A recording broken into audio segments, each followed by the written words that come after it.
I realize we haven't been hunting Layton Lake for quite a while due to mostly having the bucked elk and the bucked blacktail, but figured I'd give it a try, and out here we have a pretty decent whitetail. And his brother, who also ended up biting the dust, and pretty much the rest of the family over there. Nothing too special. Does look like we got two of the bigger ones, at least one of them with the heavy weight estimate. Let's just see what these two whitetail brothers ended up scoring. First one is a gold. Is that the big one? Is this the big one of them? I'm not sure. Nah, I think this was the small one. 213. And the other one, 242. A lot big. Oh, I actually kind of really like that right. Oh, that G2 right there. Yeet! Right into the air. But definitely not very symmetrical on this one. And here from our tripod we can see yet another whitetail. I think there was even another one over there, but I can't spot that. Doesn't look to be anything incredible either, but let me at least just reload my 30-06 here. Should be... It's really not the shot that I want to make, but I kind of want to take it from the tripod. So let's see if we can figure out where his lungs are at. There we go. Ah, wasn't anything special. We got both of those as well. I really do like the quick follow-up action you get with the 30-06, and I cannot wait to get to try the M1. And I think if my biggest concern with the M1, it's gonna be pretty much the same as the 30-06 after what I can see. My biggest concern is gonna be the recoil. Whenever TK showed it off on stream, it seemed to have an incredible amount of recoil. I've shot one in real life and I did not notice it having very much recoil, but I do think they have added that amount of recoil to balance the weapon compared to the 30-06. But what I then started to wonder is, did TK on his dev build have the recoil perk? Because if you had the recoil perk and it showed that amount of recoil, I'm not sure it's going to be that easy to control taking quick follow-up shots like this I just did with the 30-06. But if you didn't have that, then it could get really, really interesting.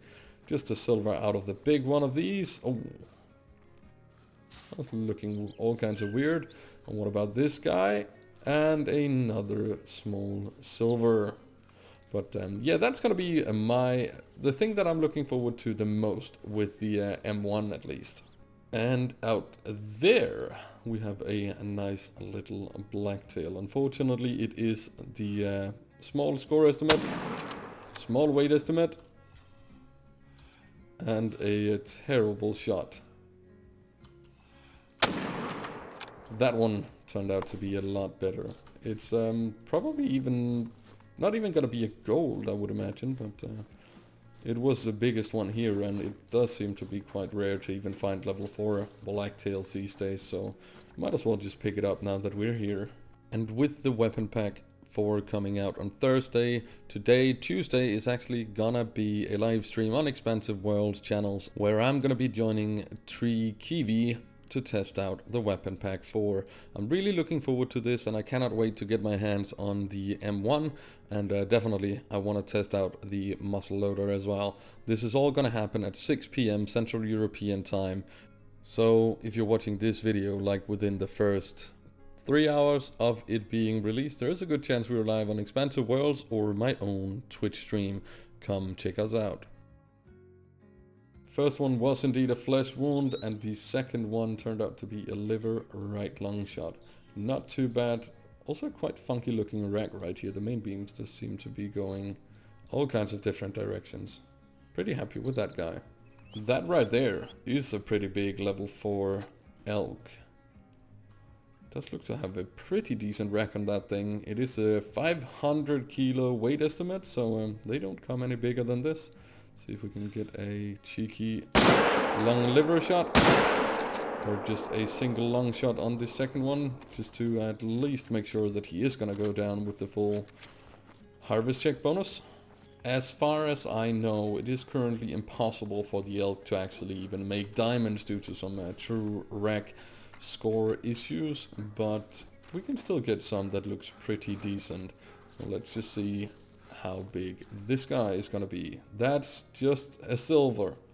457 kilos. Jeez. Wow.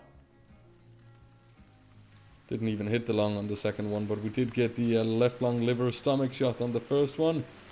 But oh my god. Just a silver out of this one. Well, all of a sudden, Latent did seem to be quite interesting. Is that going to be big enough to be a diamond? It is a level 5, but they have been notoriously known to be trolling people lately. They're very far out, so we need to kind of take a run. And I think we should be fine running a lot closer. 300 out. Perfectly broadside. I mean, he's making it too easy, it feels like. Come on. He's 170 away. Let's just send it. Oh, come on. Making it too easy. I have no idea if that's going to be big enough, but it's at least a level 5, and I haven't had a level 5 moose for quite a while. I do believe that he had both front paddles, so that should be a good indication that he's probably going to be up there, but is it going to be enough? I don't know. Don't even have the Zag tactic so we can check it out, and he probably died in a bad position where it's going to be next to impossible to actually take some decent screenshots, didn't he? Oh! That's actually really good position. We need to take some pictures here. I'm not sure. I have a feeling he is not gonna be big enough, unfortunately, looking at him like this, but it's so hard to judge. He does have the huge hand-like paddles, and I did have one which scored really high back in the old scoring system with that kind of paddle, so it might be. Oh, that looks good. Looks awesome. Let's just have a look here. Is it gonna be a diamond? It's just a go. 609 kilos. 609 kilos. They max out at 620 kilos, guys. Oh my god. Well, I think this would have been like a 980 or something in the old scoring system, but not today.